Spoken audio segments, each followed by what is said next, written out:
Hello, everyone, and welcome to Volunteer Opportunities and Support. My name is Maggie Dawson, and I'm the Legacy Project Lead Coordinator for Advocates for Children, CASA. In this training session, we will discuss how we as an agency strive to serve vulnerable and at-risk children. We will also be discussing what volunteer opportunities are available at Advocates for Children, CASA.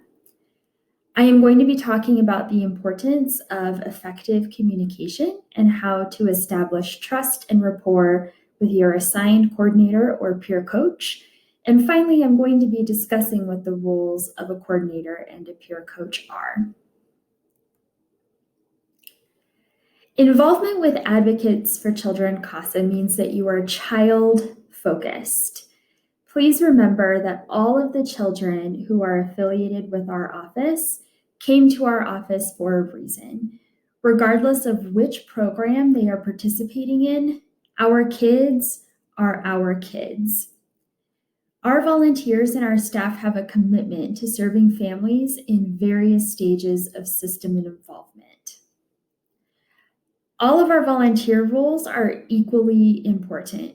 We will be discussing more in this training and in following trainings what some of the distinctions between our volunteer opportunities are. And we are going to be talking about how there are various systems that are in place with a lot of our families. But please keep in mind that just because a youth is involved in one system, whether it's a court system or a child welfare system, that does not mean that their case is any more difficult or any more important than the other children who are involved with our agency. Our volunteers are working with families in times of struggle. Our families are being very vulnerable with us, and all of the work we do is critical to help encourage future success. Our goal is to match volunteers with volunteer opportunities where their skills and knowledge are the best fit for the child that they're serving and for the volunteer as an individual. In this training, I will be discussing several different topics. My coworker, Stacy Sanders, is also going to be taking over parts of this training. Stacy is primarily going to be talking about dependency and neglect cases.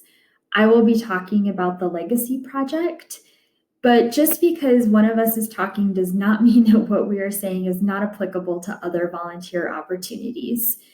Please have an open mind and please be willing to listen to some of the information we're sharing with you, as it should help you become a volunteer regardless of which opportunity you serve in.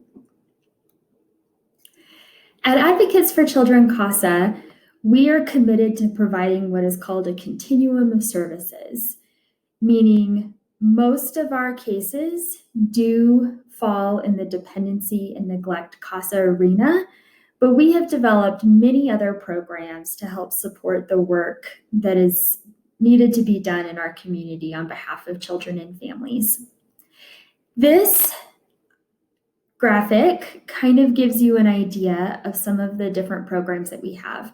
During this initial training, Stacy is going to be talking about dependency and neglect CASAs. I will be talking about Legacy Mentors, and Kim Diggs, our educational liaison, will be discussing truancy CASAs and our tutoring program in a subsequent training.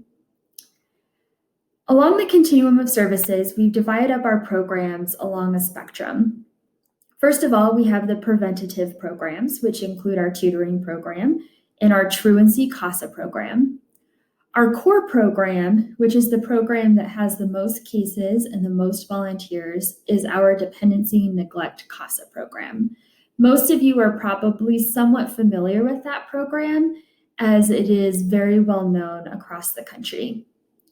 We also have a couple of different supporting programs which are affiliated with the dependency and neglect cases in our office.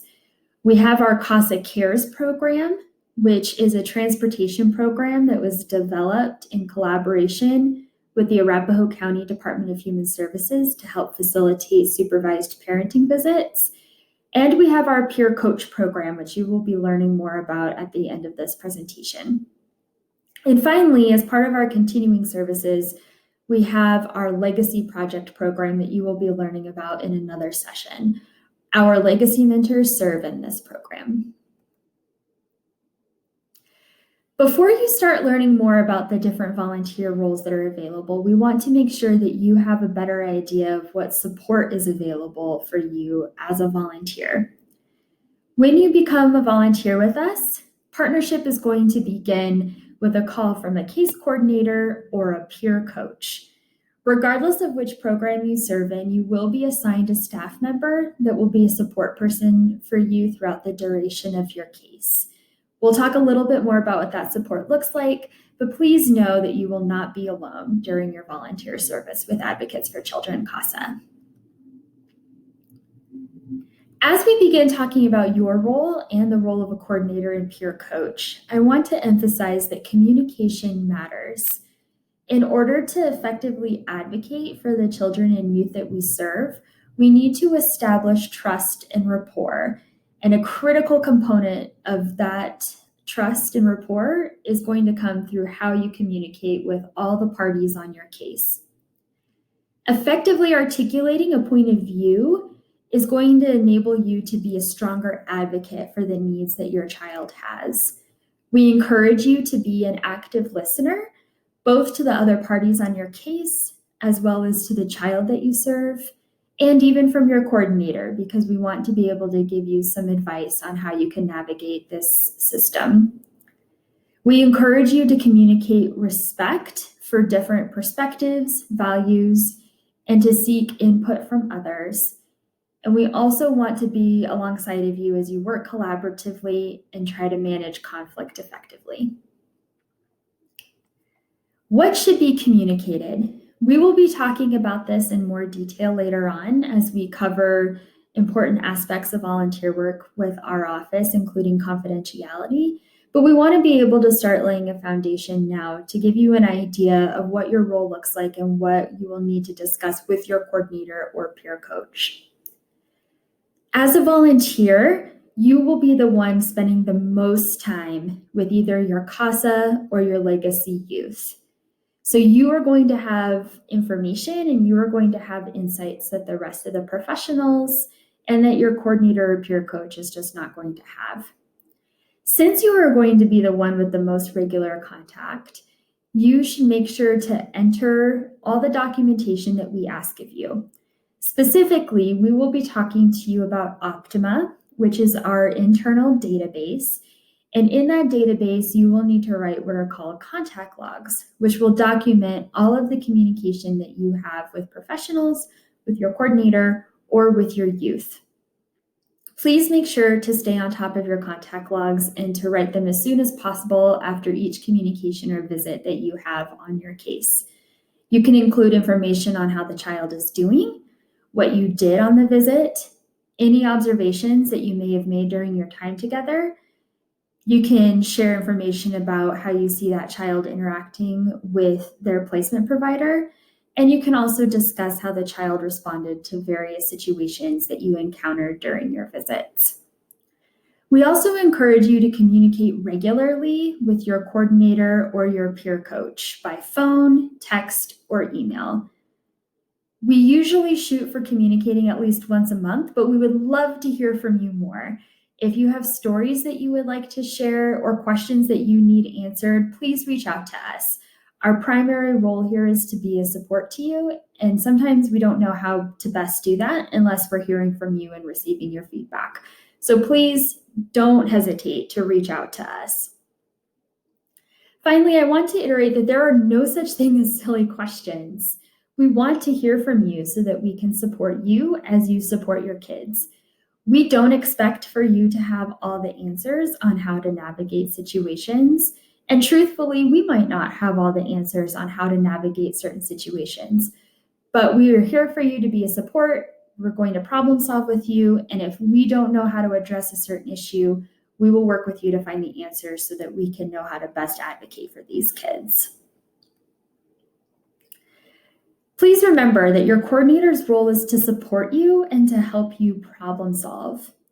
Even though we are the case coordinators, we don't necessarily have all the information about your case. Sometimes we've had volunteers reach out to us to ask us questions like, what school is my kid going to? Or what's their favorite color? Or how do you think that they would respond to this situation? Truthfully, we don't have the answers to a lot of those questions, and that's where you come in.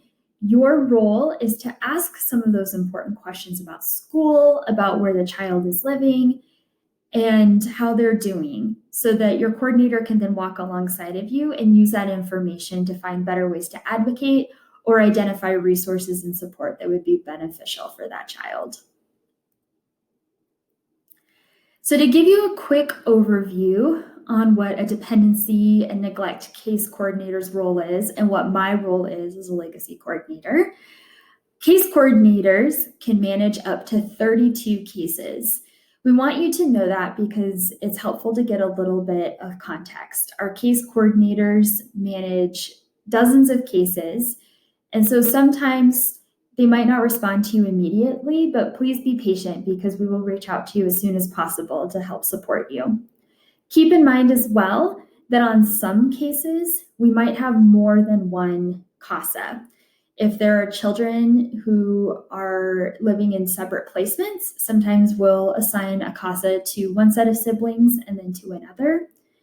And so you might be working with another CASA, and then you and that CASA would need to coordinate with your case coordinator to make sure that you're covering all the bases on your case.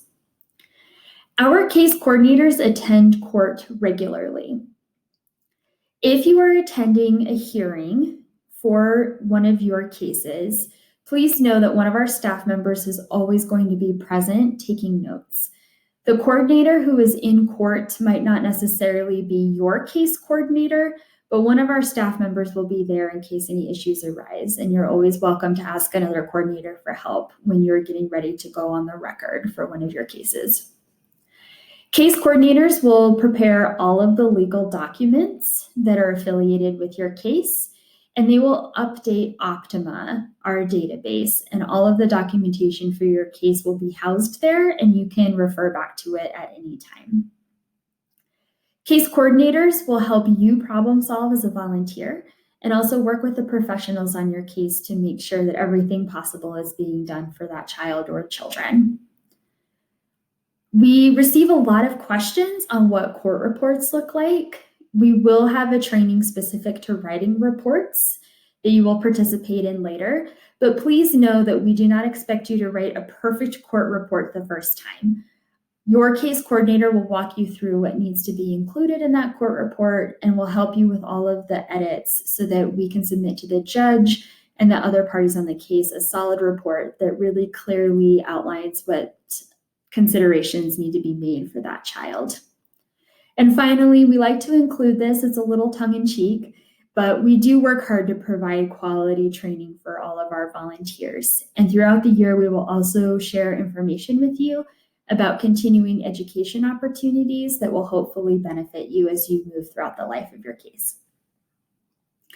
As a legacy coordinator, I can manage up to 40 cases. I do not have that many mentors right now, but I would love to at some point. Mentors also need to be responsible for a considerable amount of documentation. Our mentors are also responsible for writing contact logs. They need to write quarterly mentor reports, and you will also complete mid and post-program assessments that you will learn about more in the Legacy Project specific session.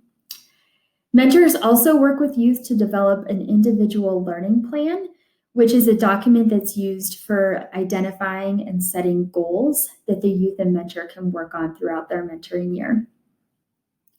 Another thing that I do is I identify resources that are helpful for youth ages 13 to 23, and they correspond to the 6 key program areas of the Legacy Project.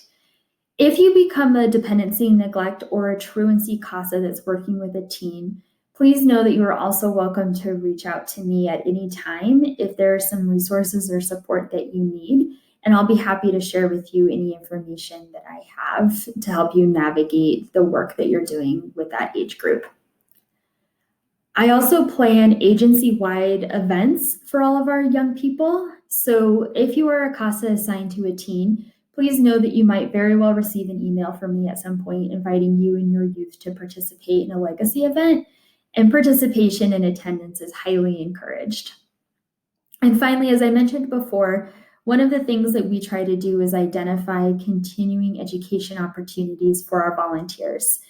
I belong to several different email lists of different service providers that work specifically with adolescents. And so if I come across trainings that I think will be helpful to our volunteers, I work with our staff to make sure that that information can be shared. Peer coaches. I mentioned earlier that our peer coaches are another volunteer support opportunity that we have in our office.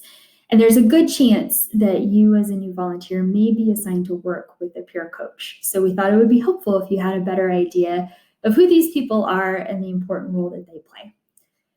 Our peer coaches are experienced dependency and neglect CASA volunteers who have volunteered to take on additional responsibilities to coordinate dependency and neglect cases. By having peer coaches, our office is able to increase the capacity we have for case management, which means that we are able to serve more children who could use a CASA volunteer. As a new volunteer, you might have a peer coach as a supervisor, and know that the peer coaches are in turn supervised by our program managers, and they receive additional support as well. If you are assigned to a peer coach, the expectation is that you will communicate with that coach just as you would with a coordinator. Your peer coach is there to help you navigate the court system. They're also there to help you problem solve and to get questions answered that you might need to best advocate for your children. So thank you so much for listening to this training session. I hope that you have a better idea of how we serve vulnerable and at-risk children through Advocates for Children CASA. I hope that you have a better idea of the different volunteer opportunities that we have. As you go throughout training, I encourage you to stay open-minded about which volunteer opportunity you participate in. We don't expect you to have an answer right away about what role you would like to take on. So please be willing to explore all the options, and we'll follow up with you later to see which one you think is the best fit. Please remember too that even if you start out as a volunteer in one program, that doesn't mean you have to stay in that program. It's also optional for you to volunteer in different roles throughout your time at Advocates for Children CASA. I hope you also understand how effective communication is a critical piece to being a strong advocate on behalf of children and youth. And I hope you better understand what the roles of a coordinator and peer coach are, and that you understand that we are here to support you and encourage you along your journey. Thank you so much for committing to being a volunteer with us. We're excited to have you participate in our training and to get to know you as a volunteer. Please feel free to reach out to us if you have any questions, and I look forward to talking to you during our upcoming webinar on the role of a volunteer. Thank you.